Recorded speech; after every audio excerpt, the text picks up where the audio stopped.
Éxitos en esta mañana. CIA. En el seguimiento de los acontecimientos del país y del mundo.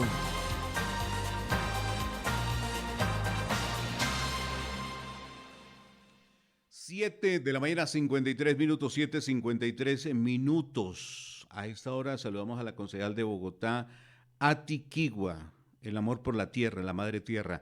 Concejal Atiquigua, pero muy buenos días. Bienvenida al CIA. Los oyentes y a toda la mesa de trabajo que ha madrugado a informar a la opinión pública. Bueno, concejal, digamos ya a esta hora de la mañana, 7:54 minutos, no sé si hay más mente reposada, más visión sobre este hecho que toca nuevamente a la capital de la República y que como efecto de una protesta se vuelve a la agresión por parte de la comunidad de Embera, asentada en la capital de la República, cuando ya muchos capitalinos pensábamos que esto ya era tema solucionado, bien llevado por la administración distrital, por el gobierno nacional. Ellos reclaman que no se les ha prestado atención. ¿Qué lectura le hace el día de hoy, concejal, frente a este tema?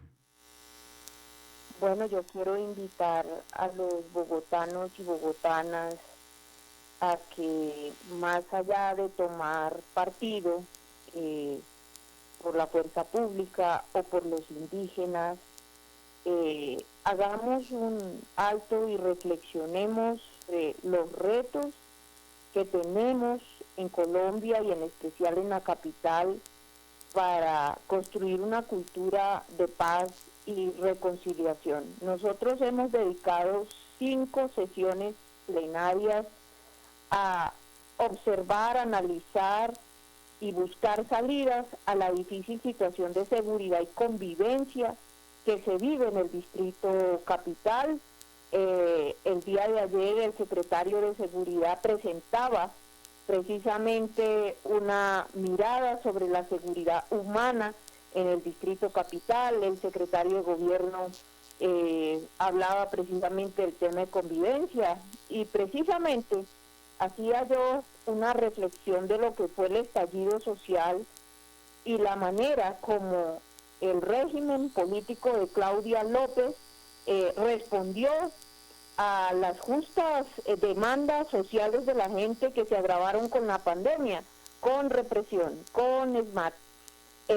Solicité que no era necesario enviar el SMAT a atender una situación de derechos humanos y humanitaria, porque tuve en el marco del Día Internacional de la Paz la oportunidad de compartir con los niños y niñas que están allí hacinados en un espacio muy pequeño, en una habitación, más de 400 personas, y sentarme a dialogar un poco con las niñas especialmente, que no tenían luz y aún así trataban de hacer sus tareas para ir a la escuela, de hablar con las mujeres en Vera, y mirar cómo hacían ellas para atender el cuidado pues de los niños y niñas y toda su situación desde que vienen del Chocó, de Risaralda, huyendo de la guerra. Le he dedicado 3 debates de control político que me parece importante invitar a la ciudadanía a conocerlo. El primero sobre el mínimo vital. Hubo una sentencia del tribunal que ordenó al distrito garantizar el mínimo vital y llevaban más de 15 días sin agua, pero no es la situación solamente humanitaria, del desplazamiento, de la difícil convivencia allí, sino la situación pues de no tener las mínimas condiciones de salubridad para atender a los niños, el cuidado, la alimentación precaria que se vive allí.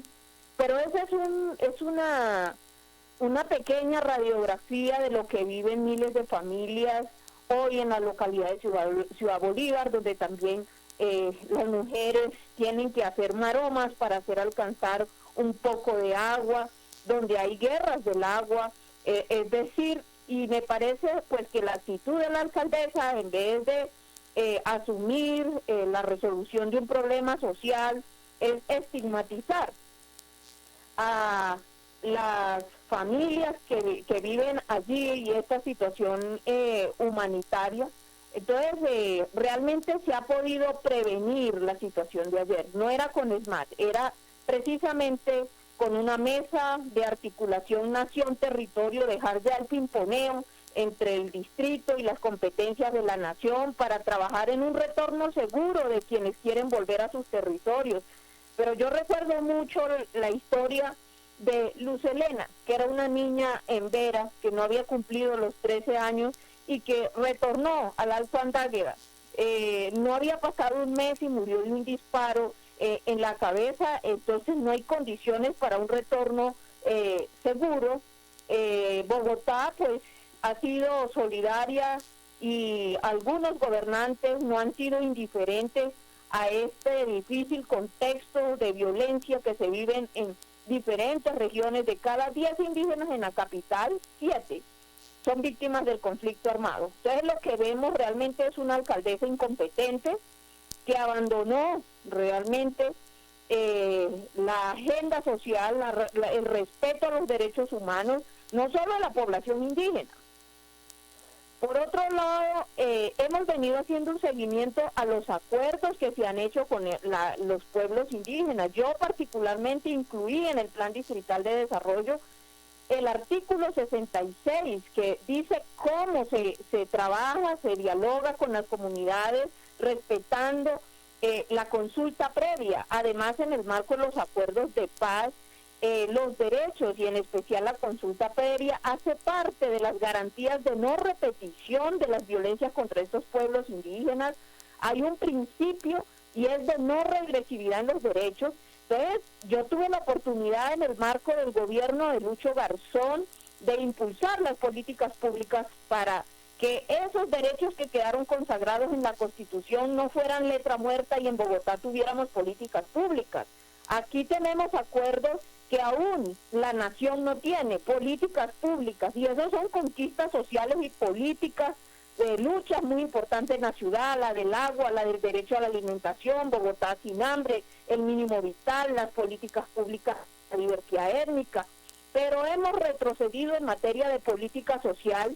Hoy ha aumentado la desnutrición infantil, cada día, cada mes está muriendo un niño indígena que viene huyendo de la guerra y en vez de encontrar el cuidado y la sensibilidad de una alcaldesa, lo que encuentra es la estigmatización de sus madres y pensar que las mujeres en Vera no tienen conciencia de su problema, no tienen una voz propia para defender sus derechos, es revictimizarlas.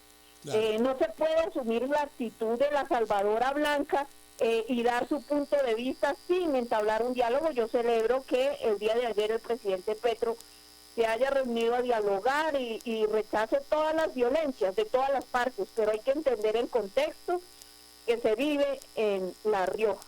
Claro, pero concejal, para darle mayor claridad a los oyentes, porque digamos que uno siente que nos quedamos en la postura política, más que en la social, ¿cierto? De quién es la culpa, si es del gobierno nacional, si es del distrital. Ya vamos a completar 2 años con esta comunidad en Vera, en la capital de la República. No es mucho tiempo para que no se haya tomado la medida ni siquiera por parte del gobierno nacional o distrital. Ahora, uno pregunta como medio de comunicación, como periodista, para trasladarle eso a los oyentes, ¿cuál es la atención? Y ¿conoce usted, por ejemplo, la inversión que ha hecho el distrito en atención a esta población en Vera, que son recursos de la capital de la República? Y si es verdad y es real la atención tanto en la UPI La Rioja como en la UPI La Florida, porque lo único que ellos manifiestan es que no tienen ni siquiera agua potable. ¿Qué tan real es la atención y por qué tanta demora en este proceso? O sea, son ellos, es la administración distrital, es la administración nacional, pero ¿por qué darle tantas largas a esta solución, concejal? La conciencia de la alcaldesa Claudia López y del gobierno y de cualquier gobierno, sea de derecha o sea de izquierda o sea de centro, si uno quiere saber dónde está la conciencia, está donde invierte el presupuesto de los bogotanos. Entonces la alcaldesa se ha dedicado a cumplir a los gremios que están al frente del tema de la movilidad. Se ha dedicado a sacar adelante el sueño de Peñalosa, pero ha dejado y ha descuidado los diferentes problemas sociales que tiene la capital. Ahora, miremos el PAT, que es el presupuesto que va para las víctimas de la violencia. El 0.004% de ese presupuesto, es decir, cero presupuesto para atender con programas serios la difícil emergencia humanitaria. Ahora, yo creo que no puede volverse parte de la cultura política que en campaña hacemos pactos. La alcaldesa hizo más de 17 pactos con la ciudadanía. Yo le he hecho seguimiento a los 3 pactos en la cultura.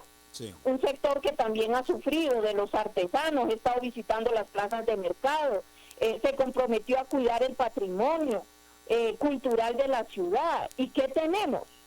Recortes presupuestales en un 50%, incumplimiento de esos pactos, firmó el pacto ambiental, el pacto de los humedales, que nos hemos dado cuenta que se sigue. Entonces, una cosa es en campaña y los pactos que se hacen con la gente, y otra cosa es en el gobierno. Entonces, que Bogotá fuera el epicentro de la paz y la reconciliación fue una muy buena propuesta que ganó en la campaña. Hoy tenemos una bancada de la paz en el Consejo y una gran sensibilidad. Yo personalmente me encargué que uno de los temas de la paz, que es el capítulo étnico, se avanzara en el Distrito Capital. Somos de los pocos entes territoriales que elevó el nivel de interlocución de las comunidades, y en el Plan Distrital de Desarrollo quedó como meta la reformulación de las políticas públicas. Se quedó que, como parte de los acuerdos que se hicieron en el Parque Nacional, se garantizaría la participación de las comunidades indígenas en las reformulaciones, especialmente las víctimas del conflicto armado, pues no se les está cumpliendo a las comunidades, que se iban a trasladar a un alojamiento con unas garantías mínimas de agua, de salubridad. No, lo que hemos visto es que cada mes muere un niño o niña en unas condiciones infrahumanas, sin salud. Lo mismo pasó en el Parque Nacional, sin que haya realmente una respuesta a esta diferente problemática. Entonces, yo creo que la realidad supera la ficción que nos trata de vender la alcaldesa a través de un marketing publicitario haciendo cifras. No, tengamos indicadores de impacto, que es lo que estamos exigiendo desde el Consejo de Bogotá y en el marco del debate en control político. Mire, son 4 elementos estructurales. ¿Cómo así que no vamos a tener un sistema de información con indicadores cuantitativos, cualitativos, para mirar cuál es el impacto que las políticas públicas han tenido en la vida de la comunidad?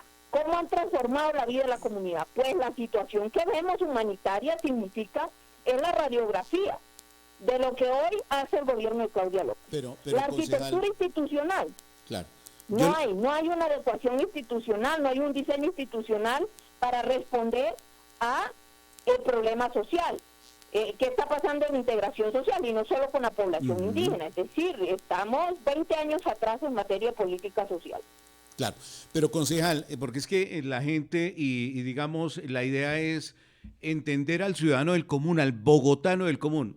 Y Ati Quigua es elegida concejal de Bogotá, de los capitalinos, digamos, y no es la comunidad indígena ni de Usme, ni de Bosa, ni de Usaquén, ni de Suba, sino la comunidad en Vera. ¿De quién es la responsabilidad? Porque sentimos los bogotanos que no es una responsabilidad de Bogotá, la capital de la República. Lo que tiene que hacer Bogotá es una atención prioritaria, darles albergue por un tiempo, pero ya se convierte en un problema, porque la comunidad en Vera es responsabilidad de quién. Porque digamos, usted como concejal, o los concejales, esta mañana hablábamos con el vicepresidente Papo Amin, y la pregunta es de quién es la responsabilidad, porque entonces tendríamos que acoger las responsabilidades de todas las regiones del país, y pues Bogotá desbordaría en recursos y en situaciones como estas, concejal.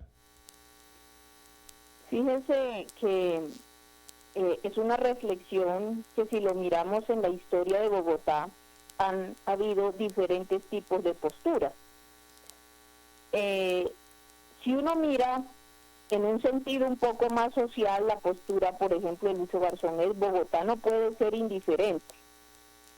Todo lo que pasa en el país termina afectándole a Bogotá, no porque Bogotá tenga que asumir la responsabilidad, sino porque en últimas aquí, en las épocas de esas olas de violencia, cada año estaba llegando en promedio una ciudad intermedia de este país a engrosar los cordones de miseria, lo cual, por supuesto, complica todo el contexto social que se vive en la capital.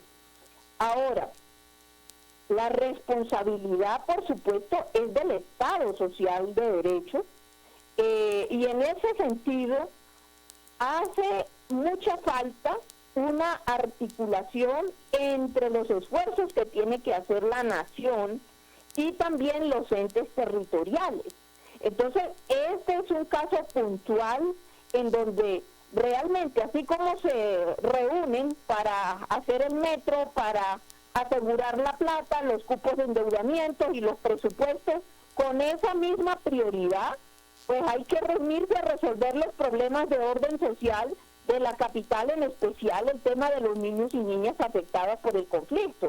Es decir, esto requiere no solamente una mejor articulación interinstitucional, sino también una voluntad política, que fue lo que pensamos se había logrado en el marco de los acuerdos que se hicieron con las comunidades que estaban en el Parque Nacional, donde la nación se comprometió a emprendimientos productivos, a trabajar en un retorno seguro de las comunidades, y que hemos visto que la violencia continúa en los territorios. Entonces, este es un problema estructural.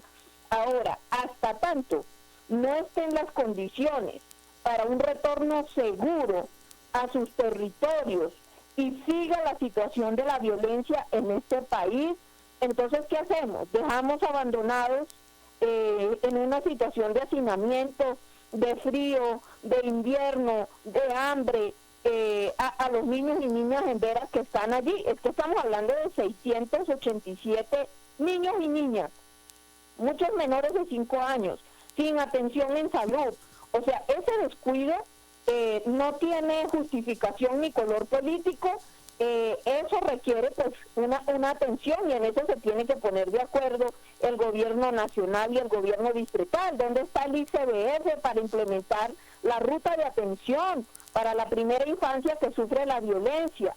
¿Dónde está la implementación de los programas del auto 092 de las mujeres que han sufrido la violencia y que la Corte Constitucional le ordenó? Pues estamos en un estado inconstitucional de las cosas, ya ha pasado más de una década y realmente no hemos avanzado. Entonces yo veo que hay aquí diferentes miradas y perspectivas de la paz liberal, la paz conservadora, la paz de izquierda, la paz de derecha, pero la paz de estos pueblos que llevan soportando violencias históricas acumuladas, que están allí a la espera de la garantía de los derechos. Entonces no se trata de hacer lo que se pueda, se trata de garantizar los derechos de una comunidad, y ahí hay un cambio en el enfoque. Entonces lo que yo he visto es la oferta institucional. No, es que ahí les dejamos una casa que tiene capacidad para 400, pero hay más de 1.300. Ahí les llevamos cualquier alimentación, y hay que, por supuesto, reconocer que estos pequeños esfuerzos pues en algo han contribuido, pero no se trata de eso, se trata de garantizarle los derechos a esos niños y niñas, más allá de los discursos políticos. Y yo creo que es necesario entender el contexto, y hacemos una invitación, y le agradezco brindarme este espacio, porque los medios de comunicación desde los tiempos de Guillermo León Valencia lo que han hecho es revictimizar a los pueblos indígenas y generar más estigmatización. Es triste ver todo lo que ha pasado en redes sociales. Casi que vamos a retroceder a la Constitución del 86. Esa retórica entre salvajes, bárbaros y civilizados no puede seguirse perpetuando en este país, y eso implica, por supuesto, trabajar realmente en un lenguaje de la paz, desescalar el conflicto, no meter más en un tema que es humanitario, y tiene que ver con los discursos políticos que generan odios también hacia los mundos indígenas y que se exacerban en momentos como esta situación. Entonces yo creo que tenemos que trabajar realmente en una cultura de paz y reconciliación, y parte por el respeto de los derechos de todos, y en invertir realmente en programas que impacten y transformen la vida de la gente. y no quedarnos en discursos y en demagogias de paz y de marketing publicitario cuando en realidad las víctimas del conflicto en Bogotá han estado abandonadas. Claro que sí. Concejal Atiquigua. Queríamos conocer su visión, su posición, que siempre ha sido la defensa de estos poblaciones étnicas indígenas, pero creo que ya está bueno, creo que ya alguien debe tomar la rienda del asunto. Esperemos que esa reunión de anoche con el presidente de los colombianos, Gustavo Petro, sirva para darle una solución. Se habla de reforma agraria, se habla de compra de terrenos. Creo que no es tampoco imposible darle solución a estos indígenas que están aquí asentados en Bogotá y que reciben tanto el maltrato de ellos como lo causado el día de ayer. Su mensaje también para la agresión a los policías y a los gestores de convivencia, concejal. No podemos nosotros permitir la violencia de ningún sector y en ningún sentido. Y para eso es necesario definitivamente insistir en que el diálogo y el respeto de los derechos, que todas las vidas importan y la dignidad de todos es muy importante. Entonces creo que debemos prevenir estos conflictos, y prevenir es abordar realmente el problema social con respuestas, con programas, y no mandar el ESMAD. El ESMAD no tenía nada que hacer el día de ayer en la protesta de Luz en Viva. Bueno, ahí está la posición también de la policía, porque ¿Quién defiende a quienes estaban al interior del edificio de Avianca? O sea, ¿quién vela por la libertad del ciudadano del común, del bogotano? ¿Sí? Yo creo que también ahí hay que tener eso en la lectura, concejal, porque son los bogotanos los que están padeciendo pues este problema, porque es un problema que viene de otra región y se enquista en la capital de la República. ¿Quién debe darle solución? Es también el diálogo que establecemos con la concejal Atiquigua, el amor por la madre tierra. Concejal, muchas gracias por atendernos en esta mañana de información y noticias del CIAN. Un saludo para todos los oyentes bogotanos y bogotanas, siempre Bogotá solidaria y muy comprometida con encontrar las soluciones estructurales de este país, así que yo espero que este tipo de sucesos no se vuelvan a repetir y que la alcaldesa realmente asuma esto como un asunto social y político y no como un asunto de orden público, que creo que eso lo que hace es agudizar el conflicto y realmente necesitamos construir una convivencia en el Distrito Capital. concejala Atiquigua, gracias por atendernos aquí en los micrófonos del CIA, Sistema Informativo Auténtica, hablando de lo que ayer fue otro episodio más de lo que se vive en la capital de la República, las agresiones. Y hay que defender a estas comunidades indígenas y hay que velar por sus, su vulnerabilidad, pero también hay que velar por los bogotanos, el ciudadano del común. Ayer la gente estaba trabajando tranquila allí en las oficinas del edificio de Avianca y de un momento a otro se ve sorprendida. Usted imagina usted en el 8º piso y ese zaperoco abajo en el primer piso, usted ni sabe qué está pasando y dicen que se están tomando el edificio de Avianca. Eso solamente lo siente quien lo vive. Señores, somos el CIA, Sistema Informativo Auténtica, Sistema Informativo de las Américas en Colombia. Credibilidad. www.elciaradio.com